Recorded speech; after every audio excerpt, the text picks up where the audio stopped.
नमस्कार, मैं हूं अर्जिता और स्वागत है आपका इंडिया पब्लिक खबर में। समाजवादी पार्टी के नेताओं की तरफ से लगातार कभी इतिहास तो कभी धर्म को लेकर विवादित बयानों का सिलसिला अब और भी ज्यादा तल्ख हो चला है। पहले महाराष्ट्र से सपा विधायक अबू आजमी का औरंगजेब को क्रूर शासक न बताना, कभी सांसद रामजी लाल सुमन का राजपूती महायोद्धा राणा सांगा को लेकर बयान देते हुए बवाल खड़ा करना, तो वहीं अब इस फहरिस्त में एक और नया नाम जुड़ चुका है सपा के ही एक और विधायक इंद्रजीत सरोज का, जिन्होंने हाल ही में हिंदू देवी देवताओं को लेकर ऐसा बयान दे दिया जिससे यूपी की राजनीति में एक बार फिर से उफान देखने को मिल रहा है, जिस पर अब सपा चीफ अखिलेश यादव ने भी आखिरकार अपनी पार्टी के नेताओं को कड़ी नसीहत दे दी है। तो चलिए देखते हैं क्या है पूरा मामला। सबसे पहले जान लेते हैं कि इंद्रजीत सरोज ने क्या कुछ कहा। दरअसल कौशांबी में हाल ही में अंबेडकर जयंती के मौके पर सपा कार्यकर्ताओं को संबोधित करते हुए इंद्रजीत सरोज ने कहा कि राम के नारे से कुछ नहीं होगा, जय भीम का नारा लगाइए, इसी से आप आगे बढ़ेंगे। इस दौरान सपा नेता ने खुद को जय भीम का सच्चा अनुयायी बताया और कहा कि इसे नारे की वजह से वो 5 बार विधायक बने हैं और 1 बार मंत्री भी बने हैं। वहीं इस दौरान इंद्रजीत सरोज ने हिंदू देवी देवताओं को लेकर विवादित बयान भी दिया। उन्होंने कहा कि अगर भारत के मंदिरों में ताकत होती तो मोहम्मद बिन कासिम, महमूद गजनवी और मोहम्मद गौरी जैसे लुटेरे देश में नहीं आते। सरोज ने कहा कि जब रामायण, महाभारत, रामचरितमानस की रचना हुई उस समय शूद्रों को भारत में पढ़ने का अधिकार नहीं था। अगर आप पढ़ने की कोशिश करेंगे तो आपकी आंखें फोड़ दी जाएंगी, आप सुनने की कोशिश करेंगे तो कान में शीशा पिघला कर डाल दिया जाएगा, अगर जीभ से उच्चारण करेंगे तो जीभ काट ली जाएगी। मैं गलत नहीं कह रहा, ये भारत के अंदर की व्यवस्था थी। सार्वजनिक रास्तों पर चलने की हमें इजाजत नहीं थी। उन्होंने आगे कहा कि अगर भारत के मंदिरों में ताकत होती तो मोहम्मद बिन कासिम, महमूद गजनवी और मोहम्मद गोरी जैसे लुटेरे देश में नहीं आते और देश को ना लूट पाते। इसका मतलब उन मंदिरों में ताकत नहीं थी। ताकत है तो सत्ता के मंदिर में ताकत है कि बाबा आज अपना मंदिर छोड़कर आज सत्ता के मंदिर पर विराजमान है। वही अपने इस बयान पर बात करते हुए एक और इंटरव्यू में इंद्रजीत सरोज ने कहा कि मंदिरों की ताकत पर हमने जो कहा था कि 712 ईस्वी में मोहम्मद बिन कासिम अरब से इस देश में आया और देश को लूटा।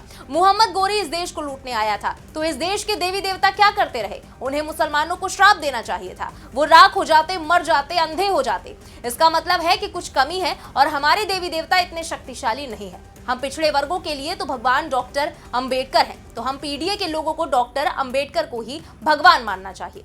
यही नहीं, राणा सांगा को लेकर दिए गए अपने पिछले बयान के चलते विवादों में घिरे रामजी लाल सुमन ने भी हाल ही में एक बार फिर से भड़काऊ बयान दिया था।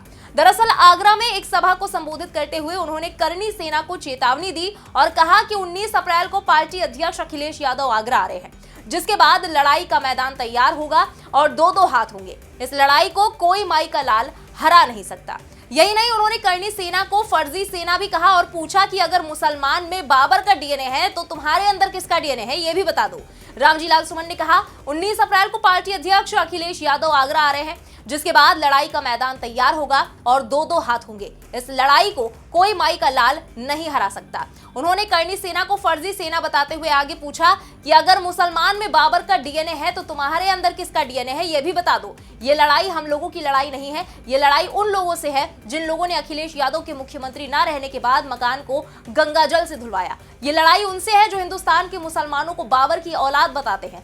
हम कहना चाहते हैं कि जब जब इस देश की इज्जत दांव पर लगी है, हिंदुस्तान के मुसलमानों ने साबित कर दिया है कि इस देश की मिट्टी से जिसकी मोहब्बत हिंदू को है उतनी ही मुसलमानों को भी है। अगर तुम ये कहोगे कि हर मस्जिद के नीचे एक मंदिर है तो हमें यह कहना पड़ेगा कि हर मंदिर के नीचे एक बौद्ध मठ है। गड़े मुर्दे मत उखाड़ो, नहीं तो बहुत भारी पड़ेगा। जब तुम बाबर को कहोगे कि मुसलमानों में उनका डीएनए है तो फिर तुम्हारे अंदर किसका डीएनए है? यही तो रायता फैला हुआ है। सपा सांसद ने आगे कहा कि अब तक हमने थल सेना, वायु सेना, जल सेना सुनी होगी, ये फर्जी करनी सेना कहां से आ गई? अगर सच में देश से प्यार है तो चीन से कब्जा छुड़वाने जाइए। अरुणाचल प्रदेश को चीन अपने नक्शे में दिखाता है, वहां जाकर लड़ाई करिए, देश के भीतर नफरत फैलाना छोड़िए।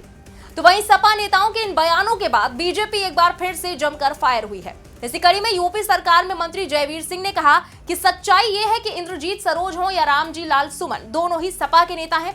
एक सांसद है, दूसरा विधायक है, दोनों ही संवैधानिक पदों पर बैठे हैं, दोनों ही दलित नेता हैं, दोनों ही सनातन के खिलाफ लगातार बयानबाजी कर रहे हैं। दोनों ही हमारे नायकों को खलनायक बनाने की कोशिश कर रहे हैं, दोनों ही आक्रमणकारियों को नायक बनाने की कोशिश कर रहे हैं। ये सपा की सोची समझी रणनीति लगती है।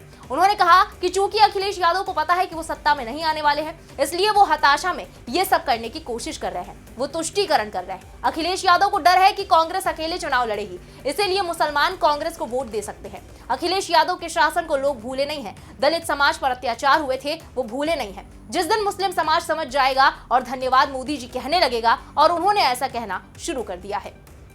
तो वहीं बीजेपी नेता शलभ मणि त्रिपाठी ने भी इसी कड़ी में कहा कि भारत यूपी के लोग देख रहे हैं, ये 37 सीटें जो आम चुनावों में जीती गई उसका अहंकार है। वो हिंदू धर्म सनातन को गाली दे रहे हैं, रामचरितमानस और तुलसीदास के खिलाफ अपशब्द बोल रहे हैं। ये वही कर रहे हैं जो बाबर औरंगजेब नहीं कर पाए। पहले स्वामी प्रसाद मौर्य थे, अब इंद्रजीत सरोज हैं। इन्हें हिंदुओं को बांटना है, लेकिन ये सफल नहीं होने वाला है। योगी आदित्यनाथ दूसरी बार सत्ता में आए हैं, लोग जवाब देंगे। पश्चिम बंगाल में दलितों की हत्या हो रही है, वो उस पर नहीं बोलते हैं। वो बांग्लादेश में हत्याओं पर नहीं बोलते हैं, देश इसका जवाब देगा। इसके अलावा बीजेपी नेता अजय आलोक ने कहा कि हम में तो प्रभु श्री राम का डीएनए है, रामजी लाल सुमन में किसका डीएनए है? ये अपने ही हिंदू वंशों के डीएनए पर सवाल उठाते हैं। ऐसे ऐसे विवादित बयान देकर ये लोग किसको खुश करते हैं? ये हिंदू को तो खुश नहीं कर रहे। इन्हीं सबके बीच एनडीए में शामिल निषाद पार्टी के चीफ और यूपी सरकार में मंत्री संजय निषाद ने सपा पर निशाना साधते हुए कहा, एक आजम खान थे बेचारे, उन्होंने अमर सिंह को कहा था कि तुमको ये कर देंगे, तुमको वो कर देंगे, तुम्हारी बहन बेटियों को जला देना चाहिए पेट्रोल से, और उन्हीं अमर सिंह के संवर्गीय लोगों की बेटियां सपा के साथ हैं। लेकिन उनके बयान का नतीजा क्या था कि सपा हाफ हो गई, और ऐसे ही चिल्लाते रहेंगे तो बचा खुचा साफ हो जाएगा। तो क्या चाहती है समाजवादी पार्टी? अगर इस तरह के बयान दिलाएंगे तो कोई भी भारतीय आक्रांताओं को समर्थन नहीं करेगा, क्योंकि देश ने इन आक्रांताओं को भगाने के लिए 1150 वर्ष संघर्ष किया है। लाखों लोगों के खून की नदियां वही हैं। सपा को समझना चाहिए कि अगर ऐसे ही सलाहकार रहेंगे तो एक वो मंत्रा थी ना, बढ़िया बढ़िया बोली और चली गई, ऐसे ही इनको भी लगता है कि बढ़िया बढ़िया बोल रहे हैं सुमन जी। वर्तमान परिस्थितियों में अन्याय कौन किया? गेस्ट हाउस कांड देख लो। आस्था पर चोट का मतलब वोट पर चोट। हालांकि इस बीच सपा चीफ अखिलेश यादव का बड़ा बयान आ गया है। अखिलेश यादव ने पार्टी के नेताओं को इतिहास की बात न करने की सलाह दी। उन्होंने कहा कि बात करने के लिए किसान, नौजवान, आरक्षण समेत कई अन्य मुद्दे पड़े हैं। सपा चीफ अखिलेश यादव ने अपने नेताओं को नसीहत देते हुए कहा कि मैं पार्टी से यही कहूंगा कि कोई भी सवाल इतिहास से जुड़ा ना किया जाए, क्योंकि इतिहास में हर तरह की बातें होती हैं। अखिलेश ने कहा कि सुनने में आ रहा है कि लोग इतिहास के पन्ने पलट रहे हैं। जब से रामजी लाल सुमन ने बयान दिया है तब से आप गूगल पर देख लीजिए। अखिलेश ने कहा, मैंने दोनों का बयान नहीं सुना है, लेकिन मैं पार्टी में कहूंगा कि कोई भी सवाल इतिहास से जुड़ा ना कहा जाए, क्योंकि इतिहास में कभी कभी न जाने कैसी कैसी बातें उठती हैं। अभी सुनने में आ रहा है कि लोग इतिहास के पन्ने पलट रहे हैं। जब से रामजी लाल सुमन ने कहा है, आप चाहे गूगल कर लीजिए, लोग जानना चाहते हैं कि इतिहास क्या है, तो इतिहास जानने लगे हैं लोग। मैं ये चाहता हूं कि इतिहास की बातें अगर हमें किसी पॉजिटिव रास्ते पर ना ले जा सके तो इतिहास को इतिहास ही बने रहने देना चाहिए। इतिहास पर चर्चा नहीं करनी चाहिए। जो इतिहास हमारे और आपके बीच में खाई पैदा करे, उस इतिहास के बारे में नहीं जानना। आपको याद दिला दें कि कुछ दिन पहले सपा सांसद रामजी लाल सुमन ने राज्यसभा में एक विवादित बयान दिया था। उन्होंने ये बयान महाराणा संग्राम सिंह यानी कि राणा सांगा को लेकर दिया था। उन्होंने राणा सांगा को गद्दार कहा था और दावा किया था कि बाबर को ही राणा सांगा भारत लेकर आए थे। उन्होंने ये भी कहा था कि अगर मुसलमान बाबर की औलाद हैं तो तुम लोग गद्दार राणा सांगा की औलाद हो। आपको बता दें कि इसके बाद अखिलेश यादव खुलकर रामजी लाल सुमन के समर्थन में उतर गए थे, मगर रामजी लाल सुमन के इस बयान का देश भर में जमकर विरोध हुआ था। बहरहाल बीते कुछ दिनों से देश की सियासत में लगातार इतिहास के मुगलिया काल को लेकर जबरदस्त जुबानी जंग छिड़ी हुई है। पहले औरंगजेब, फिर राणा सांगा और अब इंद्रजीत सरोज के ताजा बयान के बाद देखना होगा कि अब ये मामला आगे क्या नया मोड़ लेता है। फिलहाल इस रिपोर्ट में अभी के लिए बस इतना ही। इस खबर से जुड़ी सभी लेटेस्ट अपडेट्स और देश दुनिया की बाकी खबरों के लिए बने रहे इंडिया पब्लिक खबर के साथ। हमारे यूट्यूब चैनल को सब्सक्राइब करें, बेल आइकन दबाना बिल्कुल ना भूलें।